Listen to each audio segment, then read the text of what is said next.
Hello friends, hello subscribers, back to you again with yet another crude video. I've got another lever action rifle here, surprise surprise. They're not especially rare, I'd call them uncommon, but not rare. This is a Marlin model 57M.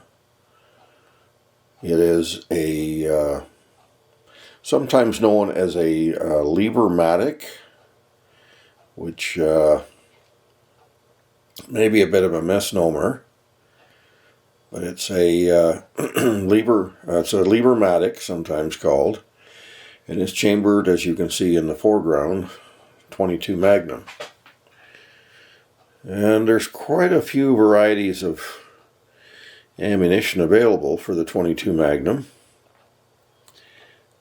The original ammunition that I remember as a boy was this choice right here, 40 grain hollow point. It came with a solid as well, but hunting groundhogs as a boy, I remember this. I have a Squires Bingham rifle, bolt-action rifle in 22 Magnum that my dear departed father got for me when I was 14, and that's the original box of ammunition that came with it all those years ago. Nowadays there's quite a variety of choices for ammunition, all the way from 30 grain bullets like these, 40 grain for small game, other 30 grain choices, a variety, polymer tip, jacketed soft point, VNT, which is a polymer tip as well, even a environmentally conscious bullet, a lead-free hollow point, 30 grain as well. And of course, Browning makes a branded 22 Magnum, as does Federal. I believe there's even choices up to a 50 grain bullet. In my experience, 22 Magnums haven't been really that impressive in the accuracy department compared to 22 rimfire.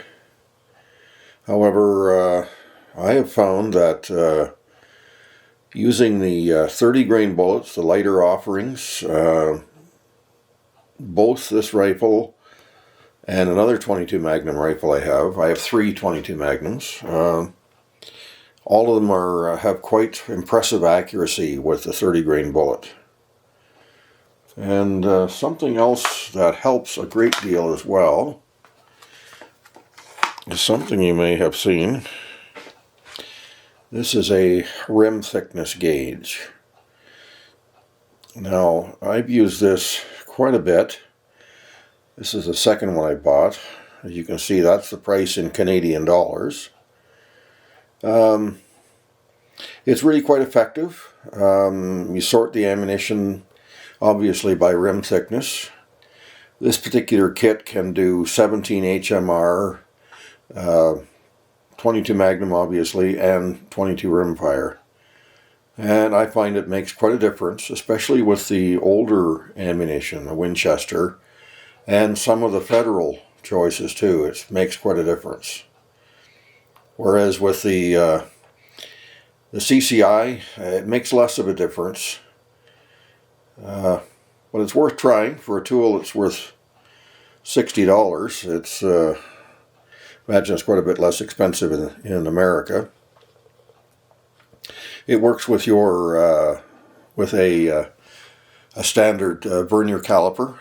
It's quite easy to use. A bit time consuming because you do it one at a time. However, the results are quite good. Now, briefly back to the rifle. This rifle comes, or is equipped rather, with a period correct Bushnell scope chief, 3 to 8, which is right out of my boyhood. These Marlin made a variety of these rifles in very slightly different configurations with the lever-matic feature. They made a model 56, which was a clip fed, which had a detachable clip magazine right there. And the Model 57, like this one, was a tube-fed variety. And the 57 came with the M designation with the .22 Magnum, where I don't believe the 56 was offered in a .22 Magnum offering.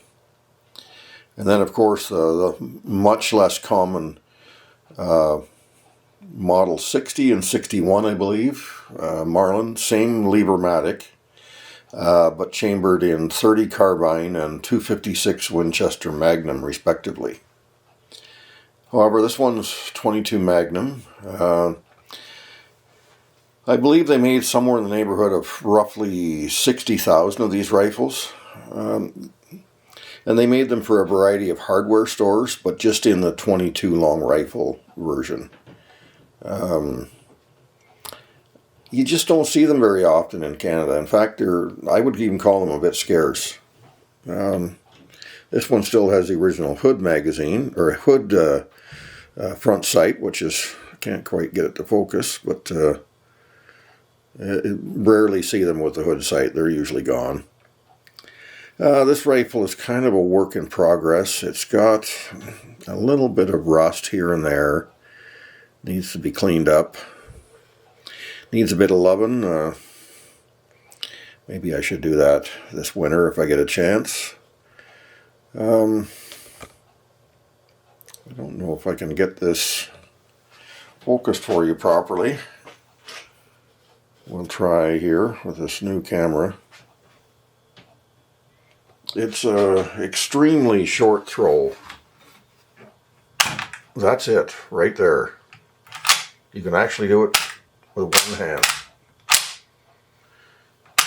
It's quite remarkable.